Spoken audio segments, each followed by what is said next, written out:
그리스도 안에서 사랑하는 성도 여러분, 이동훈 목사의 성경의 세계 시간입니다. 오늘은 금요일로 목회 수상을 소개하는 기회가 되겠습니다.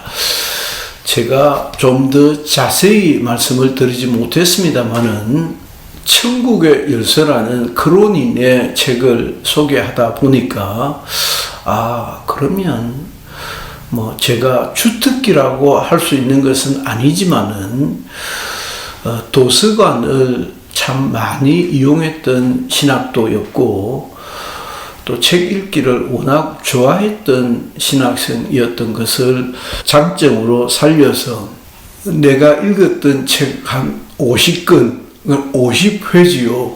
혹은 100권, 혹은 그보다도 더 많은 책들을 우리 성도들에게 소개하는 시간을 가지면 어떨까 하는 생각을 해보게 되었습니다. 거기에는 정말 신앙생활과 유관하지 않는, 별 상관이 없는, 오히려 제가 여태껏 살아오면서 어떤 과정을 겪고 왔는지 마치 노출하는 것이기도 해서 좀 조심스럽고, 제가 어떤 사고의 편력을 가지고 있는지 여러분들에게 그냥 발가벗긴 채로 보여주는 것 같아서 좀 망설여지기도 하고, 이건 내가 내 안에서 가지고 있어야 되는 것이 아닌가라는 생각도 사실 좀 들고요. 그러면서도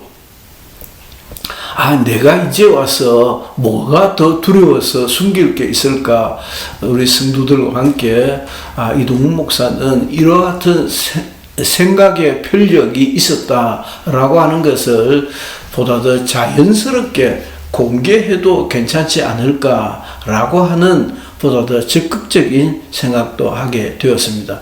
아무튼 한 50건 정도 일단 한번 해볼까. 50건 정도면 1년 52주니까 거의 1년을 해볼 수가 있겠고, 제가 21년도 10월 달에 시작했으니까 이래저래 좀 빠진다 하더라도 내년 1년 동안은 채울 수 있겠다라고 하는 생각이 듭니다.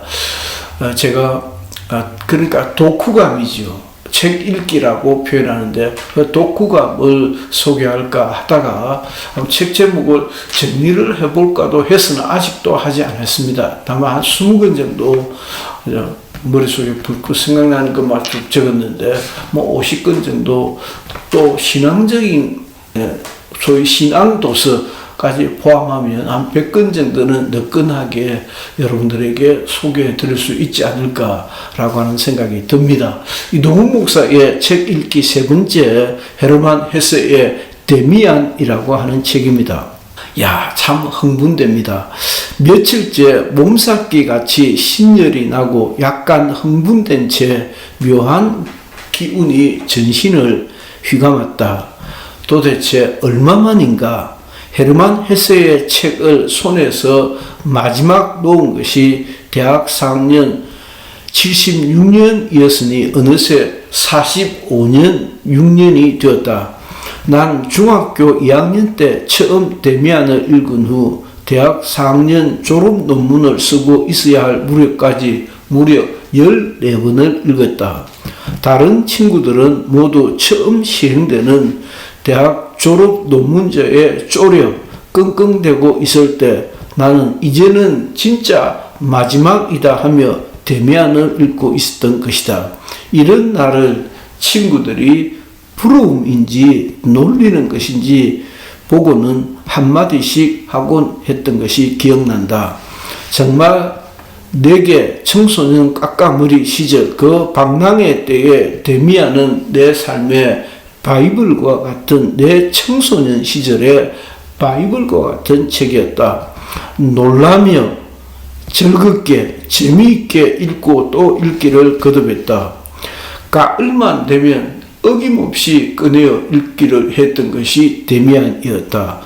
무려 반세기에 가까운 세월이 흘러간 이제 다시 그 청소년 시절, 청년 시절의 감동을 실감있게 재현할 수 있을지 설레었던 지난 한 달이었다. 헤세는 내게 단순한 소설 작가 그 이상이었다. 그는 세계적인 문호 도스토옙스키, 셰익스피어 그 이상의 대작가이고 사상가였고, 그가 쓴 글들은 내 영혼의 청춘의 고향과 같았다. 헤세의 초기 작품 시달타를 비롯하여 유리알 유희, 수레바퀴 아래서 등은 아직도 그 내용이 희미하게 남아 기억에 남아있다. 얼마나 내가 그를 좋아하고 헤르만 헤세를 좋아하고 참 존경하는, 사모하는 마음을 가졌으면 대학생으로서 헤세 학회에 가입을 해서 회비도 내고 활동도 했을 정도였다. 아무튼 단번에 다 소개하기는 너무 많은 양일 것 같고 내용마저 벅차기도 하여 2회로 나누어 소개하고자 한다. 전반부는 짧게라도 저자인 헤르만 헤세를 소개하고 두 번째는 데미안을 집중적으로 분석 소개할까 한다. 첫째, 독일이 낳은 대작가 헤르만 헤세는 청춘의 방황과 성장, 성숙에 대담하고도 관통한 듯한 묘사가 압권이다. 난 그 소용돌이 속에 휘말려 읽고 또 읽었던 것 같다. 뿐만 아니라 휴머니즘적인 이상과 더 높고 깊은 인간 스타일에 대한 교범이라고 할 수 있는 영감을 불러일으키는 글쓰기라는 노벨 문학상 수상 사유에서처럼 청춘의 고뇌와 휴머니즘을 그린 대표적인 작가라 할 수 있다. 그는 개신교 목사의 아들로 태어났다. 개신교 목사였던 아버지와 유서 깊은 신학자의 딸이었던 마리아 쿤테르트라는 어머니 사이에서 장자로 태어나 부모의 신앙적 영향력이 음으로 양으로 그의 저술 속에 녹아나고 있다. 헤세는 선교사의 딸로 살아온 어머니의 영향 갈로 이르고 헤세의 방황과 고뇌 탓이었을까? 그는 어머니의 인정도 받지를 못했고 상당 부분 독자적인 길을 걸었던 것으로 보인다. 그는 어머니의 임종시에도 참여하지 않았던 것으로 알려지고 있다.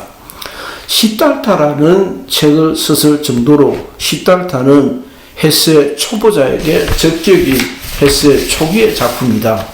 헤세에게 영원한 여성상인 데미안의 어머니 에바 여인은 현모양처라는 어머니이기보다 여인의 전형 아니면 태초의 여인 하와를 연상케 한다. 이 역시 기독교 가정이었던 것과 어머니에게서 받은 영감이 아니었던가 짐작케 하는 부분이다. 어쨌든 그는 어머니의 인정을 받지 못했고 부모님이 원하는 길을 가지도 않았다. 휴머니적이고 자유로운 방랑자에 가까웠던 그는 1, 2차 세계대전을 일으킨 독일에 대한 비협조로 적응을 하지 못해 고생을 하고 나치의 탄압을 받기도 하다 스위스로 망명하여 말년에는 전원의 삶을 살았던 것으로 알려져 있다.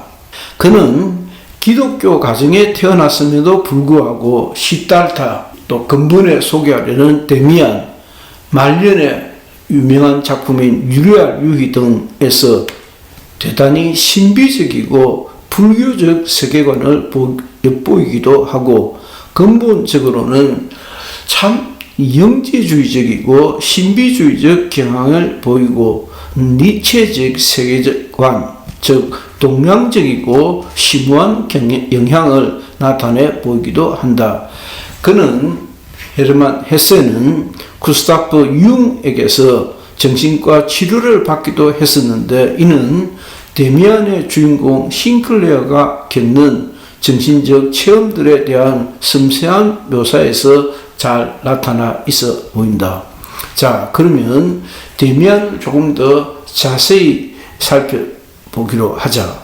싱클레어가 등장한다.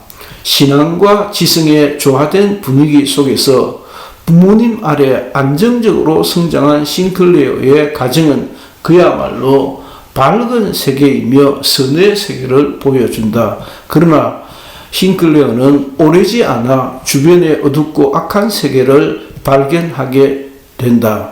어린 시절에 그는 동네 놀이 집단에 끼어들기 위해 자신도 도둑질을 했다는 허풍을 뜨는 친구 프란츠 클로머에게서 두려움을 느끼기까지 한다. 이렇게 어울리지 않을 것 같다는 어두운 생활을 하던 싱클레어는 그 무렵 데미안을 만나 친구의 교훈을 갖게 된다. 데미안을 통해 선과 악을 가인과 아벨이라는 새로운 해석으로 생각하게 되고, 데미안은 클로머를 만나 싱클레어를 올가맨 올가미를 풀어주게 된다. 갈로 열고, 이 시점에서 독자는 10대의 번민과 방황, 우정과 사랑을 한껏 간접 경험하게 된다. 가로 닫고, 싱클레어는 자기 속의 두 개의 갈등, 금지된 것과 허락된 것의 사이에서 심한 갈등을 겪는다. 베크는 이 같은 싱클레어를 술집으로 유혹한다. 뒷골목의 어두운 모습과 시궁창 풍경은 금지된 구역에 들어선 것을 보여줄 뿐만 아니라 자기 소외와 자기 부정에 빠져 아예 이 사회를 부정하게까지 된다. 다음 주에 계속해서 여러분들에게 참 기꺼이 즐거운 마음으로 데미안을 좀 소개해 드리고자 합니다. 이동훈 목사의 성경의 세계 중 금요일에 알려드리는 책 읽기의 내용이었습니다. 헤르만 헤세의 데미안의 전반부였습니다. 감사합니다.